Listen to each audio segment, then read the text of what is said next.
Hello everyone, welcome back to my YouTube channel. कैसे हैं आप सभी लोग? आई होप आप सब बढ़िया होंगे। हम भी एकदम बढ़िया हैं। तो आज का व्लॉग है बहुत ही खास, बने रहिए।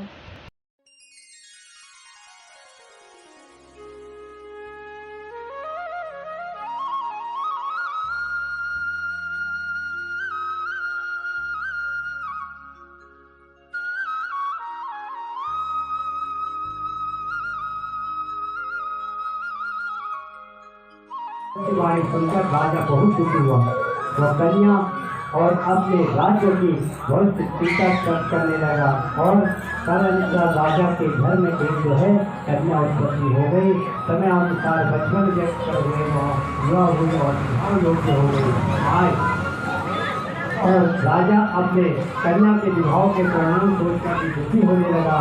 वह विचार करने लगा, कुछ विचार का बचाव का प्रयास किया जाए। ऐसे सोचते सोचते देव प्रेरणा से राजा को नारद मुनि का सम्मेलन हुआ और धर्म राजा के आह्वान पर नारद जी को बुलाया गया और सारी बातें बता दी। और नारद जी ने कुछ पर विचार कर बोले, हे राजन, तुम अपनी कन्या का विवाह अजय तुलसी पर छोड़ो और तुम अपनी कन्या से कहो कि श्रेष्ठ घर बोले। तुरंत कन्या ढूंढे और ऐसे कहने पर, नारद जी के कहने पर, तो राजा ने अपनी कन्या को बुलाया। कन्या को बुलाने के बाद राजा ने साउथी को तुरंत नारद जी की सारी बातें बता दी।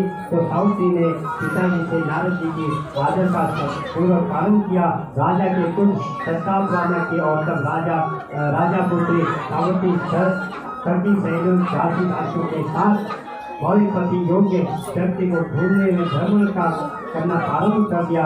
अनेक नगर में वन मारकर और सावती से छोटी सी ग्रामीण जंगल में पहुंची। वहां पहुंचकर सावती ने अपना जो है रथ रोककर कुछ देर प्रकृति की सुंदरता निहारने के बाद सावती ने विश्राम करने लगे और आंख खुलने पर एक वृक्ष में डाल पर बैठकर कुल्हाड़ी से लकड़ी काटकर एक सुंदर युक्त देखा और उसी युग को देखकर सावती का ध्यान उसी युग के चेहरे में भावुक हो गया और दुर्गा की आज्ञा करते हुए युग को मौन नृत्य करने के बाद काफी समय के बाद उन्हें सावती ने अपने अचित द्वारा युग को बुलाने के लिए भेजा गया और सावती द्वारा बुलाए जाने पर सत्यवान उसके पास आ पहुंचा और सावती द्वारा परिचय पूछे जाने पर सत्यवान ने कहा, हे राजकुमारी, मैं एक दलित परिवार से जुड़ा हूँ। इस जंगल में रहता हूँ। मेरे साथ मेरे माता पिता भी रहते हैं, वो अंधे हैं।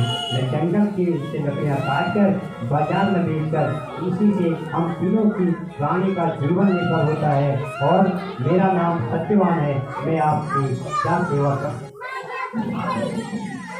उस सत्यवान नामक युवक की स्थिरता से मृत्यु और सावती बड़े प्रभाव हुए और उस पर विभाव युवक के दिनों से प्रद होकर विभाव करने का निश्चय किया और ऐसे निर्णय लेते ही सावती ने युवक के शांत घर गंभीर स्वर से निबद्ध पूर्वक विभाव का प्रस्ताव रखा और सावती का प्रस्ताव सुनकर सत्यवान कोमल निर्मल स्वर से बोला, हे राजकुमारी, मेरे साथ विवाह करना आपके लिए उचित नहीं है। मेरे साथ आप दुखी और कष्टों में गिर जाओगे। इसके बाद सावती बारंबार विवाह का आदर करने लगी। सत्यवान तरह से समझाता रहा, लेकिन सावती ने हट कर करी और सावती सत्यवान ने कहा, कहीं की मेरी एक कुटिया है, वहाँ मेरे माता पिता हैं, आप उनके पास चले, अच्छा हो कि और बात उनके सामने हो। सत्यवान के बाद का प्रस्ताव स्वीकार कर सावती उसकी कुटिया में जा पहुंची। वहाँ सत्यवान के अंधे माता पिता ने भी सावती की तरह समझाया, पर सावती ने अपनी ओर से उन्हें तरह से आश्वासन दिए कर विवाह की स्वीकृति प्राप्त कर ली और